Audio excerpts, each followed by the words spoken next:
शंकराचार्य। उनके बाद में उन्होंने एक वसीयत लिखी। वसीयत के आधार पर शांतानंद जी महाराज शंकराचार्य बने। काशी विद्वत परिषद और अन्य ने विरोध किया कि वसीयत के आधार पर शंकराचार्य का निर्धारण नहीं हो सकता। योग्यता के आधार पर कृष्ण बोधाश्रम जी महाराज को शंकराचार्य बनाया गया। वहां से ये दो धाराएं चली, योग्यता के आधार पर कृष्ण बोधाश्रम जी, और वहां से हमारे जगतगुरु स्वामी स्वरूपानंद सरस्वती जी महाराज, और उधर से शांतानंद जी वसीयत के आधार पर, फिर उसके बाद में विष्णुदेवानंद जी और वासुदेवानंद जी। ये केस न्यायालय में चलता रहा और वर्तमान में स्वामी अवमुक्तेश्वरानंद जी ने, जब योगी सरकार ने एक नोटिस दिया कि आप शंकराचार्य हैं कि नहीं, उन्होंने कहा कि न्यायालय नहीं बना सकता, राष्ट्रपति नहीं बना सकता, सरकार नहीं बना सकती, न्यायालय भी नहीं बना सकता शंकराचार्य, लेकिन न्यायालय निर्णय तो करता है ना, कौन सही है कौन गलत है, इसका निर्धारण तो करता है, निर्णय करता है। तो इस नाते ब्रह्मलीन जगतगुरु शंकराचार्य स्वामी स्वरूपानंद जी महाराज ने जो योग्यता के आधार पर शंकराचार्य बने थे, वो वसीयत के आधार पर किसी को शंकराचार्य कैसे बनाते? और जो वसीयत ये दिखा रहे हैं वो वसीयत है 2017 की, वो झूठी वसीयत है। लिखने वाला कौन है? क्या ब्रह्मलीन जगतगुरु शंकराचार्य जी के पास में कोई एडवोकेट नहीं था? लिखने वाला पूर्णांबा के नाम से हस्ताक्षर है, जिसको तथाकथित सखी के रूप में बताया गया है। और न्यायालय ने रोक लगाई, और रोक तभी से लगी थी जब पूज्य गुरुदेव का निर्णय हाईकोर्ट ने किया था, शंकराचार्य के रूप में उनको ख्यापित किया था। तो वासुदेवानंद जी हाईकोर्ट से सुप्रीम कोर्ट गए, और वहां से उस समय से 2016 से ही वो रोक लगी हुई है। तो फिर कोई व्यक्ति कैसे शंकराचार्य बन सकता है? और हमने भी एक निर्णय लिया कि चूंकि हमें इस बात का अंदेशा था कि एक न एक समय ऐसा आएगा जब शंकराचार्य के पद को यह लोग कलंकित करेंगे, उसकी मान मर्यादा को कलंकित करेंगे। इस नाते जब संतों ने और तमाम तरह के जो हमारे संत महापुरुष हैं, उन लोगों ने जापानी पार्क में हमको शंकराचार्य बनाया था, लेकिन हमने निर्णय किया कि हमें गाइडलाइन की पालना करनी है सुप्रीम कोर्ट की। जब उन्होंने निश्चित कर दिया है कि कोई शंकराचार्य नहीं लिख सकता, तो हमने भी अपने उस पद को भगवान बद्री विशाल के चरणों में निवेदित कर दिया, समर्पित कर दिया। सिर्फ एकमात्र हमने स्वीकार किया तो हमें जगत गुरु पद हमने स्वीकार किया, शंकराचार्य पद को हमने ना भगवान बद्री विशाल के, भगवान द्वारिकाधीश के चरणों में समर्पित कर दिया। अब ये शंकराचार्य किस तरह से लिख रहे हैं, क्यों लिख रहे हैं, ये स्वामी अवमुक्तेश्वर जी को बताना चाहिए। जब नोटिस मिला है तो उसका जवाब देना चाहिए कि आप हैं कि नहीं शंकराचार्य। उसी के अनुसार सनातन जनता को आप गुमराह कर रहे हैं। दूसरी बात आपने कहा गौ माता के संदर्भ में, गौ माता के लिए राष्ट्र माता की बात करते हैं, ध्यान रखें, गौ माता राष्ट्र माता नहीं है। राष्ट्र माता कौन है? भारत माता है। और गौ माता कौन है? गावो विश्वस्य मातरम, गौ माता विश्व की माता है, उसके दर्जे को घटाइए मत। वो पूरे विश्व की जननी है, सारे विश्व के अभ्युदय और उद्भाषण करने वाली शक्ति कोई है, परमात्मा को नारायण से निराकार बनाने वाली कोई शक्ति है, तो वो गौ माता है। तो गौ माता विश्व माता है। दूसरे रूप में बच्चों को आगे करके और अपनी राजनीति का शिकार होना। एक तो धर्म जो है राजनीति को दिशा देने वाला तत्व है, राजनीति के हाथ में खेलने वाला तत्व नहीं है।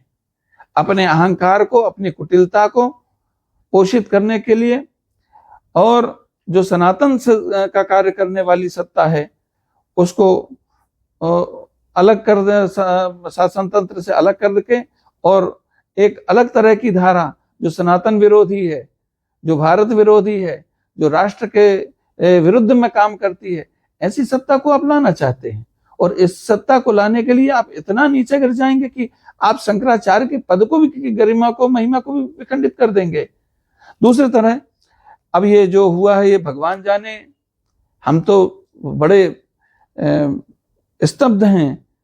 इस तरह का जो आरोप लगा है बच्चों के साथ में दुष्कर्म का, ये पूरे सनातन का सर्वोच्च पद वो कलंकित हुआ है।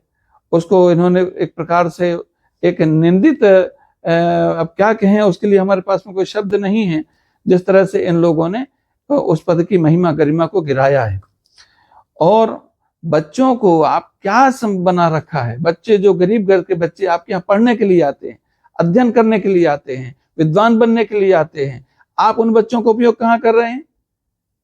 उनको बच्चों को उपयोग कर रहे हैं। जब सपा की सरकार थी तब वो कितना कूटा था उसने, आपका क्या नाम हो दुष्ट आदमी का, अखिलेश का।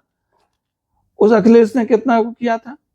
उन बच्चों को आपने पिटवाया, वहां से पिटवाया। आप जहां जहां आपके कार्यक्रम होते हैं, आपके पास में जनता कोई आती नहीं है, आप उन बच्चों को आगे करते हैं। उन बच्चों को लेकर के घूमने का अधिकार आपको किसने दिया? उनका भविष्य खराब करने का अधिकार किसने दिया? उन बच्चों के भविष्य की अस्मिता के साथ में खिलवाड़ करने का, उन बच्चों की अस्मिता के साथ में दरिंदगी करने का आपको अधिकार किसने दिया? ये विचार करने का विषय है।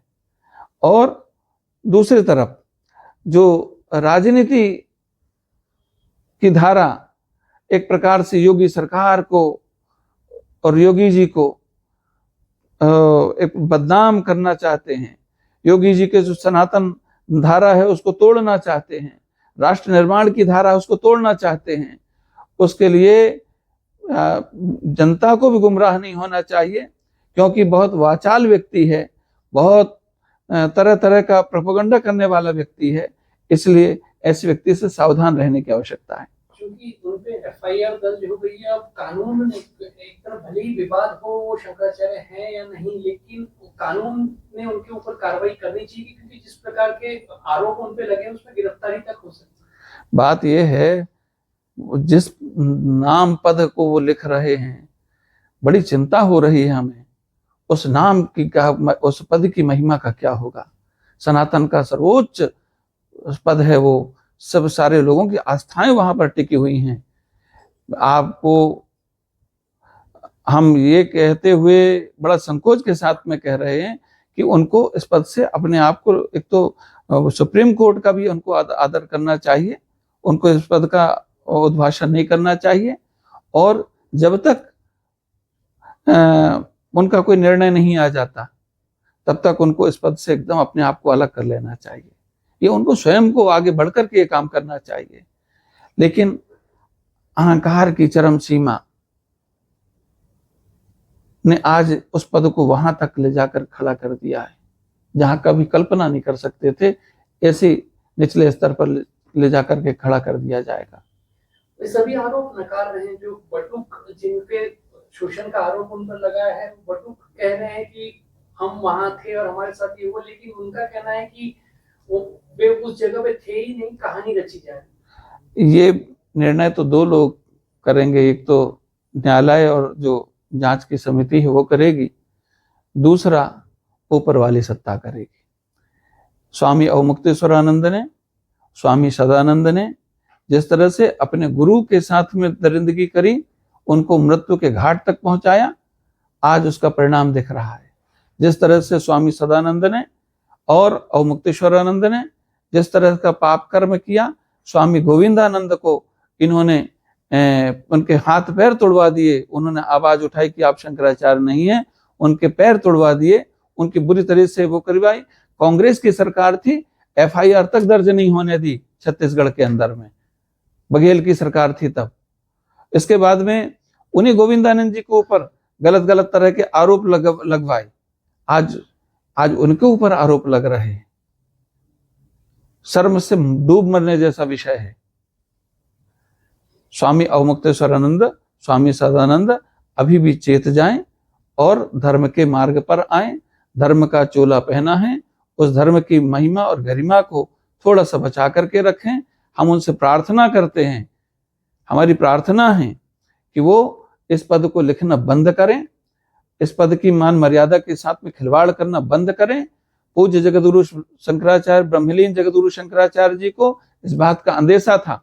उन्होंने कहा था एक अहंकारी कपटी और कुटिल है और एक कपटी और कुटिल है, ये दोनों पूरे इस पद की महिमा को विखंडित कर देंगे। इसी कारण से उन्होंने, जब इन लोगों ने अपने आप को ख्यापित कर दिया था शंकराचार्य के रूप में, उन्होंने एक प्रेस नोट जारी कर करके कहा, प्रेस से बड़ा एविडेंस और कोई नहीं होता है क्योंकि वो प्रत्यक्ष होता है। उन्होंने प्रेस नोट जारी करके कहा था, हमने कोई शंकराचार्य का उत्तराधिकारी नहीं बनाया, किसी को शंकराचार्य नहीं बनाया, दोनों मठों का संचालन हम ही करते हैं। ये 2020 का वो पत्र प्रेस नोट है। और जो वसीयत ये दिखा रहे हैं वो वसीयत झूठी है। और जिस तथाकथित जो सखी की बात चल रही है, उस सखी के द्वारा लिखा गया, पूर्णम्बा के द्वारा लिखा गया।